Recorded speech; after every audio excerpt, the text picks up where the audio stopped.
Città del Pinguino De Longhi, Gasuga al canale. Bella! E questo mi ha messo il soprannome. A grande richiesta tornano i soprannomi dei gondolieri. Oggi siamo a San Tomà per farvi conoscere un altro collega.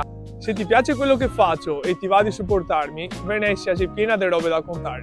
Quindi seguimi. Virgola! So qua. Ma perché te chiamiamo così? Spiegami. Allora, premessa, questo soprannome mi ha messo Roberto Bonzio, è stato un grande gondoliere che ho l'onore di conoscere, che tra l'altro ha fatto la pubblicità del Pinguino De Longhi, Gasuga al canale. Bella! Guarda quanta! Sì, asciuga tutto, tutto! Il canale, che asciuga il canale!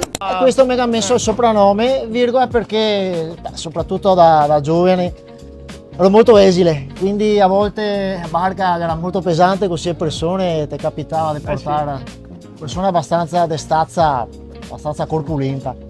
E quindi mi piegavo moltissimo per dargli una certa spinta alla barca, perché mi piegavo molto, no? E quindi da lontano prendevo la forma della virgola, che tra l'altro go intagliata sulla gondola.